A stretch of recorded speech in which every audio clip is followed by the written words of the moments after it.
So the comments on last week's video were so good. I genuinely loved all of them. So thank you and keep them coming. Most people realize that chasing 234 in 5.5 months is completely absurd. Some people were really inspired and motivated by that. Others thought I was a complete lunatic. Other people seemed a little bit annoyed that I was going after such a goal, and others just showed genuine concern. So honestly, thank you for those comments. I love them all, both positive and negative. So we're gonna go through some of those comments today and I'll respond to them. Don't do it. It's a stupid idea. Seems like an idiotic pathway. I hope you don't lose your morning boner. There's no way on Lord's green earth you're even breaking 245. I hope I'm not watching just another injury YouTuber. High mileage, plyometrics, and a calorie deficit. Is there any chance to avoid injury and overtraining? I enjoy your videos and seeing your journey, but my God, that goal is crazy. Utter madness, but YOLO. Absurd sounding goal, terrifyingly short time frame, let's go. Now, I am fully aware of how absurd this timeline is. Trying to run 234, knocking 23 minutes off my PB in 5.5 months. Yes, it is ridiculous, and yes, there is a tiny fraction of a % chance of me actually doing this. But I think if you're gonna document a goal publicly, there's gotta be at least a chance of failing. And I'm not really into these people who put goals out there, which is just like 30 seconds faster than their current PB. Like, it's just so safe. It's like, come on, man. Like, that's not your real goal. Grow a pair and just put it out there. Now, fortunately, I don't think very highly of myself, so there is absolutely no dignity. Like, I don't care if I look like a fool, because to be honest, I think of myself as a bit of a fool to begin with. Like, I'm just a hack. So there's no like reputation to uphold. And also I get it, like the faster you get, the harder PBs are to come by. Like if you're running 220 marathons, then 30 seconds is a big deal. But for me, and let's be honest, like this is probably a midlife crisis. Like some people, they go and buy motorbikes, other people date 18-year-old scantily clad girls. But for me, I run, and that's part of the enjoyment, and this is what excites me. Knowing that there's a fraction of a % chance of me actually getting this, but the fact that I can kind of work out mathematically that this is at least theoretically possible, that's all I need. And every morning I wake up and I smile, and I am so pumped to go and chase this because it's just the way I'm wired. I am a risk taker. I've never been conservative. I've always got to be chasing something that seems insane because my mind just thinks, yeah, that's crazy, but imagine if I did it. And so this is just as much about motivation as it is the actual time goal. And don't get me wrong, I don't say that to soften it. Like, I am going for this 234. So let's talk about some of the comments of concern first. And thank you so much for those comments. Like, it really is cool that you guys care and you make really good points. Most of them were about the calorie deficit that I'm planning on maintaining and the potential impact that that could have on injury risk and general health for such a period of time. And you're absolutely right. No disagreements there whatsoever. But I chose not to talk about it in that first video because, to be honest, I'm just a little bit sick of all the disclaimers and caveats that we put on everything. You know, we're so risk averse. And that just grinds my gears. We only live once, as one of the viewers said, and you can't live your life like that, just being so scared and constantly putting all these sentences on the end of every idea just in case someone's offended or does. Guys, we're all big boys and girls. You're not stupid. Yes, there are risks around what I'm doing, but I'm a big boy. I put on my big boy pants and I'm choosing to take these risks because I want to. And I hope none of this series comes across as copy me, do this, this is a good idea, because that is not what I think. I have no qualifications. I'm not a coach, I'm just a hack. So this isn't me saying here's how to do it, it's just me documenting the way that I'm choosing to do it. So this is the path that I think is going to be best for me.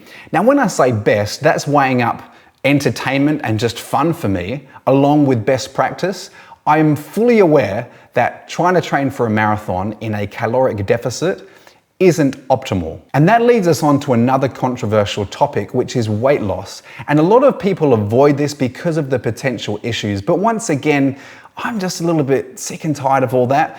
No matter which way you dice it, weight is a really big deal in any endurance sport, particularly running. It is a big deal. There is a reason why you don't see elite marathoners line up anywhere above 10% body fat. Like it's just, you need to have really low body fat if you want to be your best. Now, for most people, like who cares? But as I said, this is kind of a midlife crisis for me. I like to pretend that I'm an elite runner sometimes, and I want to do everything I can to get as fast as I can. And so at some point, that is going to mean getting a lot leaner. Now, I know for a 41-year-old, I'm already lean. So this isn't about body image. This isn't me thinking I'm fat. I'm pretty trim.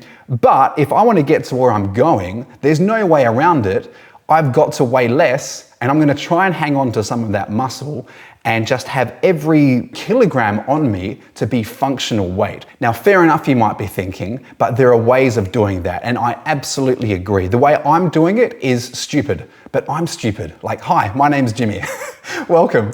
This is just who I am. As I said, I find this fun. I find it motivating. For some reason, I like to read good advice and then completely ignore it and think that I can do better.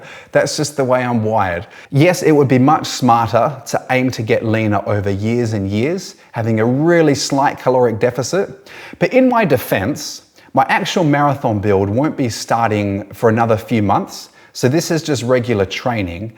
And also, remember I'm doing Norwegian singles. This is just sub-threshold training. So I'm not doing any really intense stuff. And I personally, having done it because what I haven't said is, I've actually been in a calorie deficit for much of my previous build. I got down to 76 kilos, but then lost the plot towards the end and put it all back on. But that's another story. We'll go into that. So I've actually been doing this, and I know that I can train and make really good progress with a 500 calorie deficit per day. I've never done it for such an extended period of time, but I am super keen to find out what's going on. And in coming videos, I am enlisting the help of experts. So I'm going to be sitting down with a qualified sports nutritionist. I'm getting a whole bunch of testing done, DEXA scans, because that's another thing. My whole plan rests on data which might be useless. So I've just got, you know, those smart scales that measure body composition through bioimpedance or whatever they do. That's where I got my 14.5% body fat figure from. Now, those methods, who knows how much body fat I actually have. So I'm going to get a DEXA scan, because if I find that my body fat percentage is, you know, quite a lot less than that, then my plan starts to unravel. And now let's go on to some of the comments of doubt, or probably more correctly speaking, some of the more realistic comments. I completely agree. I am fully aware of how absurd this goal is, but you know what? Keep those comments coming, because it just makes me smile more. It makes me want to do it more, and it really G's me up. And some of you think it's very brave making this announcement publicly, but as I said before, I have no shame. I really do think very little of myself, and so it's hard for me to feel shame and embarrassed at failing publicly when I never thought that much of myself to begin with. But I do think that there's real value in documenting a process like this, because I'm going to share everything in detail, and not necessarily as a blueprint for people to copy if it works or not copy if it doesn't work. But I just think that's how we learn. Like I mentioned before, I've got no qualifications, but you know what? Qualifications are awesome, but they're not everything. And I really respect creative thinkers and people just figuring things out for themselves. I'm not saying I'm one of those people at all. There's nothing particularly original about what I'm doing. But I do think that it's really helpful sharing a journey like this as an experiment, but also just as motivation. Like a lot of you have said that it's amped you up to go after your goals. Some of you have mentioned that it's inspired you to trim down a bit, because let's be honest, most of us have some body fat we can lose. And also don't forget, this is YouTube. It's primarily an entertainment platform. Now that's not at all why I'm doing this series actually. I didn't wake up one morning and think, oh, I've got this great idea for YouTube, this will get lots of views. This is just how I'm wired. It's the way I've lived my whole life. I'm just a weirdo, guys. There's nothing that can be done for me. It's just the way I'm wired. It's how I get through the day. It's how I entertain myself. Genuinely, thank you so much for all of your comments. I love the debate. I love the honesty. Thank you for keeping me accountable. It's all genuinely really good. So keep them coming and never hesitate to disagree, to call me out on all the stupid stuff I'm doing. It's all great. I hope you're as excited for this series as I am, because we have got some great stuff coming up. Next Sunday, it's going to be Andy Rayner, James Copeland, and myself talking about marathon prep and NSA. That is going to be awesome. I'm sitting down with a sports nutritionist. I'm having full lab testing done before and afterwards. I'm going to be breaking down my diet in detail, how I'm losing the weight, hopefully, my training, everything. So much good stuff coming. I'm really pumped. Join me for the ride, and I'll see you next time.